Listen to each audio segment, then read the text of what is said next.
जरनैल सिंह भिंडरावाले कहा करते थे कि अगर किसी बेटी के ऊपर अत्याचार हो रहा है, तुम उस अत्याचारी को सजा देकर के मेरे पास आ जाओ, मैं तुम्हारी मदद करने के लिए तैयार। देश की बेटियों का अपमान करना है, और वाकई में ये केवल माननीय सांसद इकरा हसन जी का अपमान नहीं है, ये देश की हर बेटी का अपमान है, क्योंकि वो भारत की बाकी बेटियों की बात नहीं कर रहे। पहले तो इनके ऊपर कानूनी कार्रवाई होनी चाहिए। जो सांसद होते हैं वो माननीय, सम्माननीय, रिस्पेक्टेबल पर्सन होते हैं। किसी भी सांसद के बारे में ऐसे अभद्र विचार रखना, मेरे को लगता है कि अपने आप में एक कानूनी अपराध है। और इसमें देखो ना, जब वो मंच में बोल रहे हैं तो ऐसा लग रहा है कि मजा हुआ नेता बोलता है, तो वो इतने कॉन्फिडेंस के साथ बोल रहे हैं, तो वो बड़ा क्लियर है कि वो भाजपा का जो ट्रेनिंग सेंटर है वहां पर वो रात को रिहर्सल करके आया, जिसके खुद के घर में आग लगी है, वो पड़ोसी के घर में जाकर पानी डालने की बात कर रहा है। लेकिन समाज भी जो हाल ही में बयान आया है, एक बाबा हैं जो किसी गौशाला के अध्यक्ष हैं जी। मुझे लगता है कि शायद वो जो हमारे देश की गौ माता है उसको, उसके प्रति जो उनका समर्पण था वो उससे कहीं ना कहीं फेल हो गए हैं।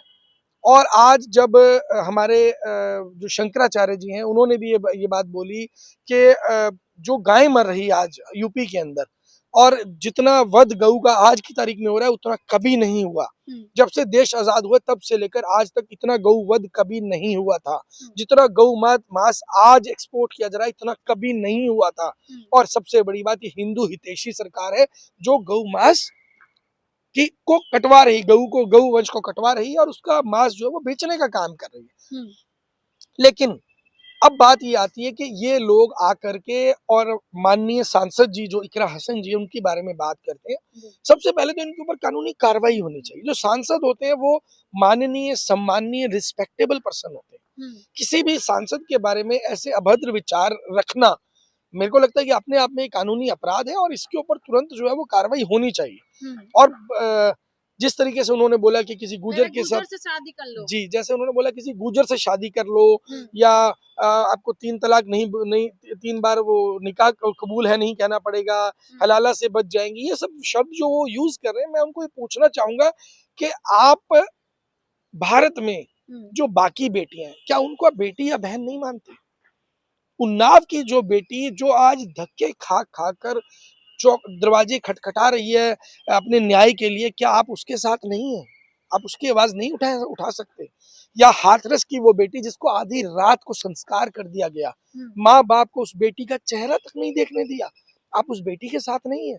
अंकिता भंडारी जिसको मार करके नहर में डुबो दिया गया, क्यों? क्योंकि उसने भाजपा के दुष्यंत गौतम को सर्विस देने से मना कर दिया। ऐसे बहुत सारे एग्जाम्पल भरे पड़े हैं। अभी बिहार की बेटी का एक रिसेंट एग्जाम्पल आया जहां उसकी हत्या कर दी गई। तो ये सारी चीजें जो निकल करके आ रही हैं, आप अपनी बेटियों को तो बचा नहीं पा रहे हैं।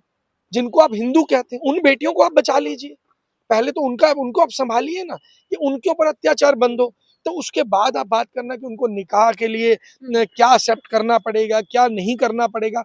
जो अपने घर को नहीं बचा पा रहा, जिसके खुद के घर में आग लगी है, वो पड़ोसी के घर में जाकर पानी डालने की बात कर रहा है। लेकिन समाजवादी की तरफ से, पार्टी की तरफ से कोई प्रतिक्रिया नहीं आती है, इकरा हसन की तरफ से कोई प्रतिक्रिया नहीं आती है, तो क्या ऐसे लोगों को बढ़ावा दे रही हैं या उनके पीछे ये राजनीति चल रही है? देखिए, अंग्रेजी में कहावत है, some issues die their own death. अगर आप किसी इशू के ऊपर रिएक्ट करते हैं ना, तो वो मुद्दा बड़ा हो जाता है। और राजनीति में तो खास तौर पे जो चर्चा में है, जब चर्चा, पर्चा और खर्चा, जिसकी चर्चा है वही व्यक्ति बड़ा है, जिसके पास पर्चा नॉमिनेशन फॉर्म है वो बड़ा है, और जो पैसा जिसकी जेब में है वो व्यक्ति बड़ा है।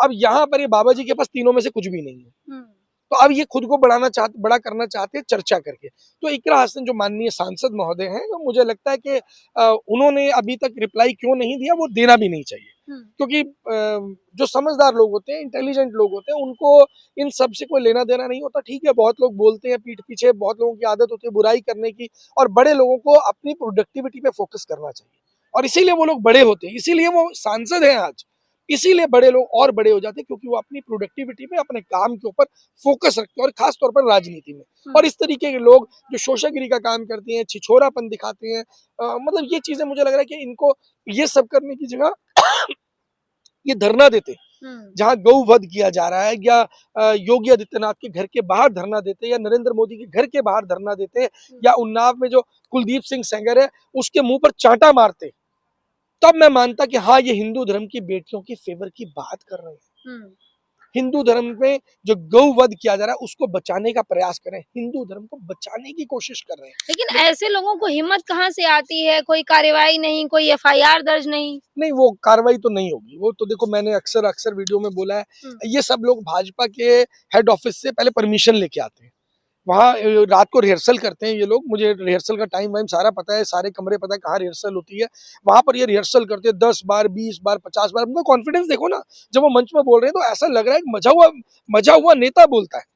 तो वो इतने कॉन्फिडेंस के साथ बोल रहे हैं, तो वो बड़ा क्लियर है कि वो भाजपा का जो ट्रेनिंग सेंटर है वहां पर वो रात को रिहर्सल करके आए, ट्रेनिंग लेकर के आए कि किस तरीके से देश की बेटियों का अपमान करना है। और वाकई में ये केवल माननीय सांसद इकरा हसन जी का अपमान नहीं है, ये देश की हर बेटी का अपमान है, क्योंकि वो भारत की बाकी बेटियों की बात नहीं कर रहे, वो इकरा हसन की बात कर रहे हैं। उनके पास ऑलरेडी सुरक्षा, आप उनकी चिंता मत कीजिए, उनको सुरक्षा मिली हुई है और वो खुद में कैपेबल है, तभी वो वहां पहुंची है।